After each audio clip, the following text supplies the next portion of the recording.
Representative Biggs, Representative Johnson. Thank you so much, Mr. Chairman. You know, I appreciate that you are trying to follow in the footsteps of Ranking Member Meeks and reauthorize the State Department. But this process is not being done in a transparent or bipartisan way. An org chart alone does not tell us how offices will be staffed and how technical expertise will be retained, whether budget and resource allocations will reflect the mergings of offices and restructuring of foreign assistance, or whether the remaining offices will have the independence and authority to do a good work regardless of which politicians are in office. But Republicans have refused to hold even one hearing to date with Secretary Rubio to explain to the American people why they are dismantling vital agencies and programs. I understand from today that he hopefully will come to testify before this committee, and I hope, in fact, that that actually happens. The administration has already slashed our interagency regardless of congressional authorization or input, and reportedly plans to downsize our global presence by closing dozens of embassies and consulates.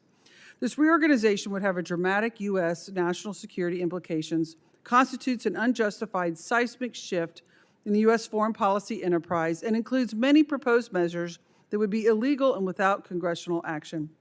Let me be clear, what is being proposed by Republicans in this administration would make us less safe and risk American lives.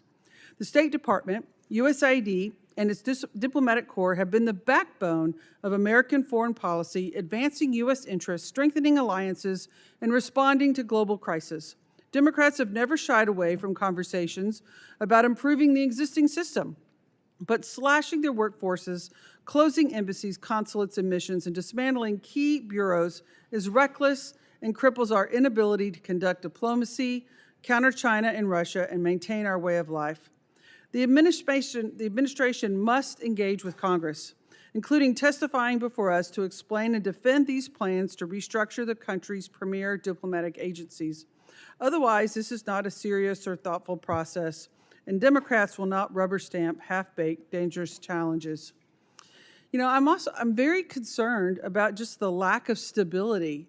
I believe one of you testified in response to another member's question, just the ongoing nature of administration to administration to administration. And I'm very concerned about what that does to the role of U.S. stability in the world is how people view us as a partner.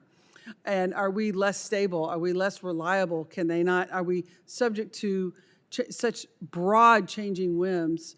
And it makes us, I think, an unreliable partner. And it's very concerning to me. And also, I think this process of reorganization is appropriate.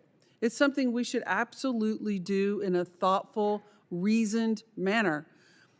But what's happened is the administration has taken a wrecking ball to our foreign policy, and then we're supposed to come back and take a look at it in the review mirror. And that's not how the process is designed to work.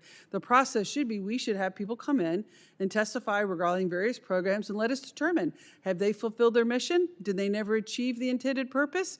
Have they exceeded their authority, or whatever the case may be? And then this committee should be able to go through and decide and give directives. These are the programs that Congress chooses to fund. Rather than that, the administration has just obliterated them all, expecting this committee to rubber stamp it in full. So my question to you is, what would be the practical impact of a nearly 50% cut to the department's budget request by the administration on the State Department's programming and personnel? I think we're close on time, so Dr. Zia?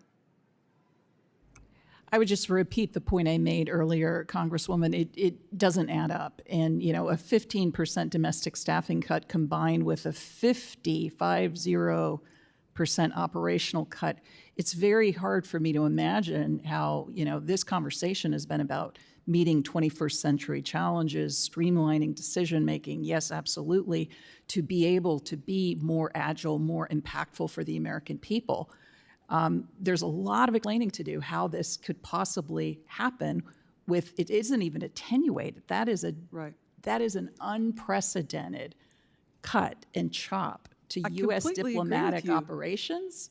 And we're talking about things like oversight, which are absolutely essential.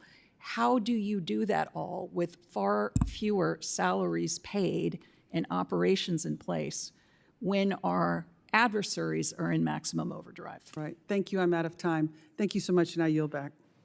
Thank you, Representative Johnson. I know it was before your time.